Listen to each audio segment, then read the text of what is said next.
একটি ছোট্ট গ্রামে দীর্ঘদিন ধরে বৃষ্টি হয়নি। মাটিতে ফাটল ধরেছে, ক্ষেতের ধান মরে যাচ্ছে, নদীর জলস্রোত যেন হারিয়ে গেছে। গোটা গ্রাম কষ্টে হাহাকার করছে। পানি নেই, খাবার নেই, পশু পাখি পিপাসায় মরে যাচ্ছে। গ্রামের লোকেরা তখন মসজিদের ইমাম সাহেবের কাছে যায়। হুজুর, আমাদের জন্য কিছু করেন, আল্লাহর কাছে দোয়া করেন, বৃষ্টির নামাজ পড়ান। পরের দিন সকালের সূর্য ওঠার আগেই গ্রামের মাঠে সালাতুল ইস্তিসকা মানে বৃষ্টির নামাজ আয়োজন করা হয়। পুরো গ্রাম উপস্থিত, পুরুষ, নারী, শিশু, সবার চোখে পানি, দোয়া, কান্না, হাহাকার। ইমাম সাহেব চোখ বন্ধ করে বলছেন, হে আল্লাহ, আমাদের পাপ মাফ করে দাও, মেঘ দাও, বৃষ্টি দাও। 3 বার নামাজ হয়, দোয়াও হয় দীর্ঘক্ষণ, কিন্তু আকাশ রয়ে যায় ফর্সা, একটিও মেঘ নেই। লোকেরা হতাশ হয়ে ঘরে ফিরতে থাকে।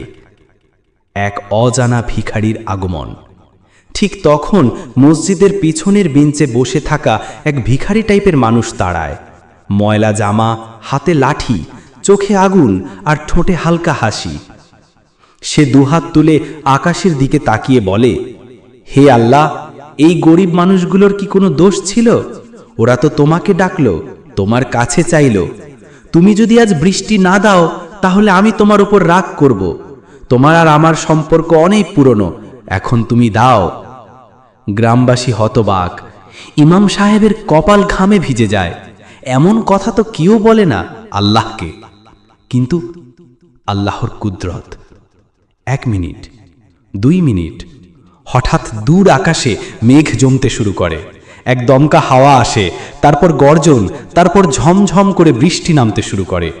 সবাই তাকিয়ে থাকে, চোখে বিস্ময় আর কণ্ঠে কান্না। কেউ বলে, এত সহজে আল্লাহ শুনে ফেললেন। আর কেউ বলে, এই ভিখারিকে আল্লাহ কি ওর কথা রাখলেন? বৃষ্টি থামে না। শুধু আকাশ থেকে নয়, মাটির মানুষগুলোর চোখ থেকেও জল ঝরছে। লোকেরা একে একে ভিখারির কাছে আসে। কেউ বলে, মাফ চাওয়াবো কিভাবে? আরেকজন বলে, আপনি কে? সে হেসে শুধু বলে, আমি তো তেমনই একজন, শুধু আমার বিশ্বাস ছিল আল্লাহ আমাকে চিনেন, আমি তাকেই ভালোবাসি।